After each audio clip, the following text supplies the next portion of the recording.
ಇದೆ ನಮ್ಮ deputy commissioner ಇದ್ದಾರೆ ಇಲ್ಲಿ ಬಿಜಾಪುರ ಡೆಪ್ಟಿ ಕಮಿಷನರ್ ಅವ್ರ ಬಂದ ಮೀಟಿಂಗ್ಗೆ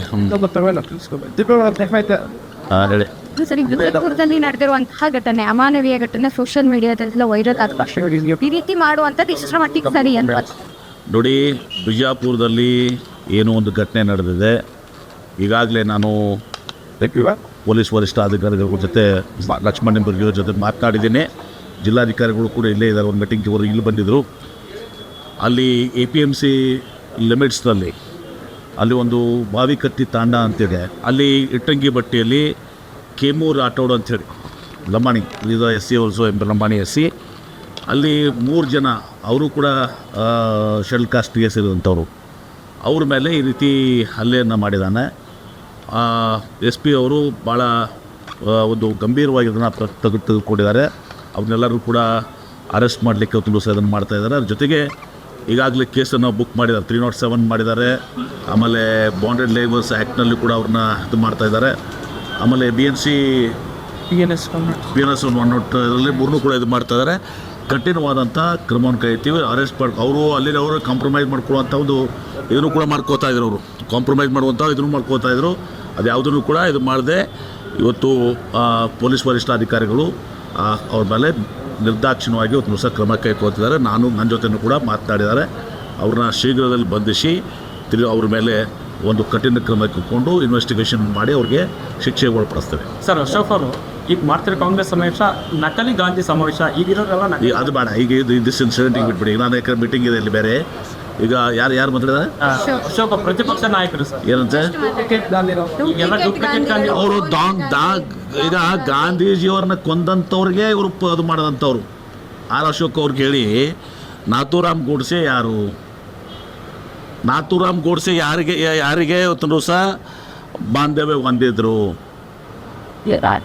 ಮಹಾತ್ಮ ಗಾಂಧೀಜಿಯವ್ರನ್ನ ಕೊಂದವ್ರ ಜೊತೆ ಸಂಬಂಧ ಇಟ್ಕೊಂಡವರು, ಅವ್ರನ್ನ ಬೆಂಬಲಿಸಿ ಅವ್ರನ್ನ ರಾಷ್ಟ್ರೀಯ ನಾಯಕರು ಮಾಡ್ಲಿಕ್ಕೆ ಹೊಂಟಂಥವ್ರು BJPಯವರು, ಅಶೋಕ್ ಅವರು. ಹೀಗಾಗಿ ನಮಗೆ ಮಾತಾಡುವಂಥ ಹಕ್ಕು ಇವತ್ತು ಏನಿದೆ?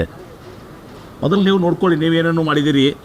ನಾಥೂರಾಮ್ ಗೋಡ್ಸೆಯನ್ನು ವಿಜೃಂಭಿಸುವಂಥದ್ದು, ಅವನು ನೀವು ದೇವರಂತೇಳಿ ಪೂಜೆ ಮಾಡುವಂಥದ್ದು, ರಾಷ್ಟ್ರಪಿತ ಮಹಾತ್ಮ ಗಾಂಧಿ ಗುಂಡು ಕೊಂಡವನಿಗೆ ಇವತ್ತು ಇವ್ರು ಸಪೋರ್ಟ್ ಮಾಡುವಂಥ BJP, RSS, ಅಶೋಕ್ ಅವರು ನಮಗೆ ಬುದ್ಧಿವಾದ ತಿಳುವಂಥ ಅವಶ್ಯಕತೆ ಇಲ್ಲ. ನಮ್ಮಲ್ಲಿ ಕಾಂಗ್ರೆಸ್ನಲ್ಲಿ ಯಾವುದೂ ಗೊಂದಲ ಇಲ್ಲ. ನಾಳೆ ನಾವು ಕಾರ್ಯಕ್ರಮಕ್ಕೆ ಇವತ್ತೊಂದು ದಿವಸ ಎಲ್ಲರೂ ಕೂಡ ಆ ಕಡೆ ಲಕ್ಷ್ಯ ಇದೆ.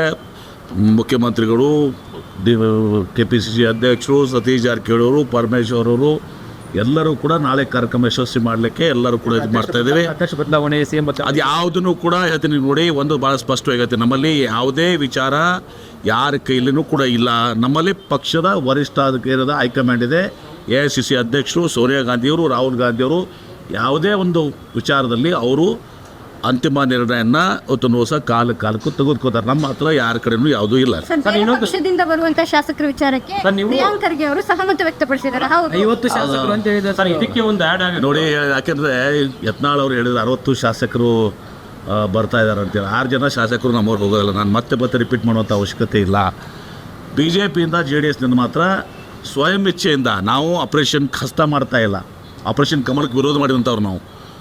ಈಗಾಗಲೇ ಕೆಲವರು BJPಯವರು ಗುರುತಿಸ್ಕೊಂಡಿದ್ದಾರೆ, ನೀವು ನೋಡಿದ್ದೀರಿ. 3-4 ಜನ ಶಾಸಕರು. ಅದೇ ರೀತಿ JDSನ ಶಾಸಕರು ಅವರಿಂದ ನಮಗೆ ಬರ್ತಾ ಇದ್ದಾರೆ. ನಮ್ದು ಈಗಾಗಲೇ 138 ಇದೆ.